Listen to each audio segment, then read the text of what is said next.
Hey y'all, it's Danielle Jones here. It's so nice to get the chance to sit down and talk with you once again. As a mom of 10, one of the questions I get asked the most is how do I get all my kids to help out or do chores and participate in family life? And that is something that Brian and I have worked on for many years, perfecting different systems. And so let's just talk about it today. Chances are you are struggling to get your kids to help out around the house, and it's a common problem.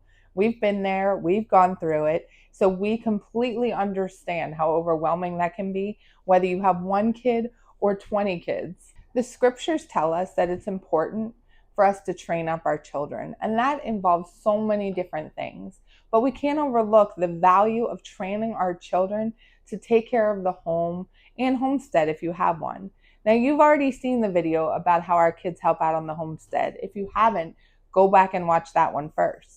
Now we're going to talk more about how we get our kids to help out inside the home. The reasons that it's important to teach children how to do chores and take responsibility for their environment is because we want to train them to be responsible adults. Well, that comes from what they've learned as a child and the habits that they've created. Our children are not just going to learn great habits on their own, okay? We have to show them these great habits and teach them these great habits, and it takes time and effort. When kids complete tasks around the home, they also gain confidence, which is important. They need to know that they can handle these situations, that they have what it takes to be helpful in a family. Doing chores also helps with learning teamwork and cooperation. I can't tell you how many times we've had to purposely pair two people together to work on something because they needed more help working together. It fixes things real fast when they are forced to do a task together. We also want to teach our children strong work ethics, preparing them for future responsibilities that they're going to have. Another blessing to doing chores is that they get to encounter challenges and see if they can figure out how to work through those challenges. We don't want to figure out every problem for our children. We want them to come up with solutions on their own. So now that we've touched on that, let's get into the systems that we have created and what works for us. It may not work for you. Take what you can use and leave the rest behind.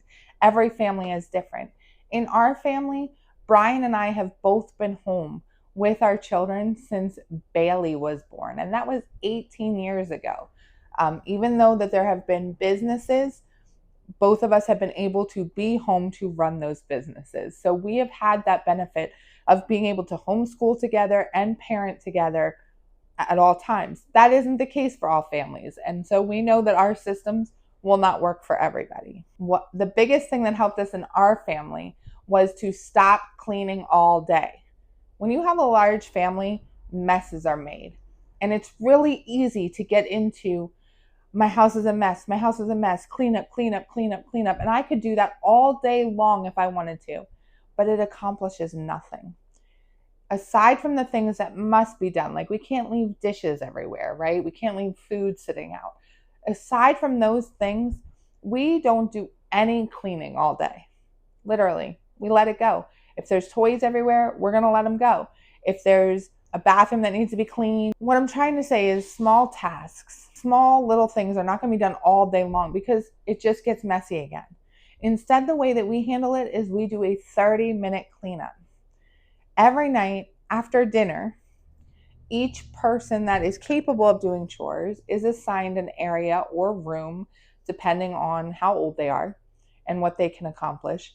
They're assigned a certain task and they have 30 minutes to complete it. And during that time, we'll turn on motivational music, worship music, something that is enjoyable to listen to, and a timer. And 30 minutes, they rush around, they get their job done. And then it's over. We haven't cleaned all day. It was a small part of our day. It's done. The house looks beautiful. When we had a lot of smaller kids, we used to do chore charts and that they could have stickers and things. And you could do that. We don't do it anymore. We don't need to.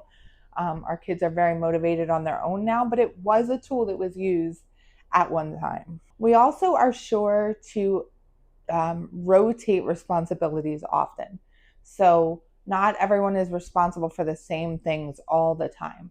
So for example, there's one person right now in charge of bathrooms. That person is cleaning the bathrooms all the time, making sure that everything is done, and they're perfecting their system for doing the bathrooms. We don't tell them how to do the bathrooms or micromanage everything. They learn their own systems, but soon they're going to rotate to a different job. So, for example, one of our sons right now is responsible for washing all the dishes. That's his job. He has that responsibility. He is the manager over dishwashing. If someone wants to help him, which happens a lot, that's awesome. But he is going to be the one held accountable if the dishes aren't washed. So he is that manager. Right now, it's me and the two older girls handling all the laundry in the house. So us three girls work on it as a team, sometimes more than others, depending who is available the most that day. But we tend to do like 2 to 3 loads of laundry a day. So that's a lot of work. We don't put away everyone's laundry though. We will wash it, we will fold it, and then it gets sat out and they have to pick up their laundry and go put it away. Okay, everyone has their own individual responsibilities within the larger scope. It's really important that we only ever assign our kids age-appropriate tasks, okay? So I'm not going to ask our 4-year-old to fold the laundry and go put it away, right? Or clean a bathroom. Like, that's not something that he's capable of. And I would be setting him up for failure for asking him to do that. But I have seen that parents don't expect enough of their children sometimes, right? Like, once my children can get a toy out and play with it, they are just as capable of putting it away. And that's what I expect of them. I expect that we do the things that we are capable of doing. So let's talk about some challenges that come with getting our children to do chores in general, just challenges that we faced over the years or challenges that I've heard other parents talk about. Of course, there's this resistance. Oh, I don't want to do chores. Why do I have to do chores, right? This isn't my job. They made the mess. That's something that's really important. And over the years, we've had conversations with our children. Why does it matter what our house looks like? Why does it matter that we don't live in filth? Why does it matter that we come together and work together to help one another in this? Yes, that's not my laundry. Why would I want to do it? Because I want to be a servant to the ones that I love. That's why. And so giving children the why is really important. It helps to change their heart and give them purpose. There's also the time management issue. I mean, I can only imagine what it would be like for a family where both parents work outside the home and then they have to come home and get things together in a few hours every night. That's got to be hard. So it's important to set aside the times that work for you. For our family, even though we are home all day, we want to do other things. We don't want to clean all day. So that's why we set that 30-minute time right after dinner every night where we just run around and do the chores all together as a team. Then there's the aspect of motivation. We don't personally believe as a family for paying our children for chores that are done every day that need to be done to keep the house working smoothly, okay? That's just part of living in the home and being a part of the family unit.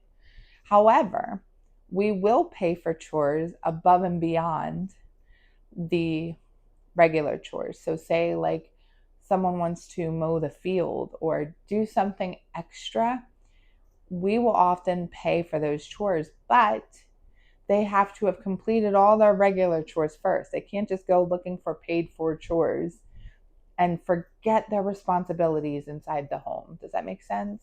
So I hope that this information that I shared helps you to create a system that works for your family, because every family is so different. No matter how you do this going forward, just remember how important it is to instill these things into our children while they are young.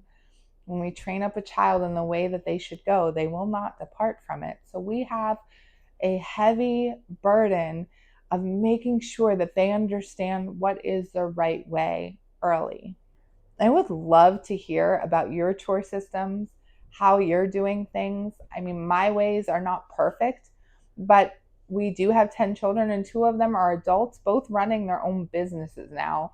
Brooke runs her own YouTube channel. This channel is hers. She has made the profit from it thanks to you all. And so that's her job. Bailey also has a YouTube channel. We'll link it. And she sells her crocheted work. And so both of my adult girls, while they have less responsibilities in the home now, have moved on to start using all those skills that we've taught them to build their own businesses. And so I still have the other 8, though, working hard in the house along with their own responsibilities. I mean, my 15-year-old has built his own quail house from wooden pallets and has a successful quail farm going on in our field. So while I don't think that my systems are perfect, and there's probably a lot of areas where I could have done better or should do better, I'm proud of where we've gotten to. And so the systems work. I believe in them. But I also believe in customizing things to work for your own family. Thank you so much for watching and spending this time. I love just hanging out and chatting with you about things I have some experience in. If you want to know anything else about how I manage the large family or things that I can answer, drop a comment below. Let me know what you want to know about, and we'll set up another discussion time.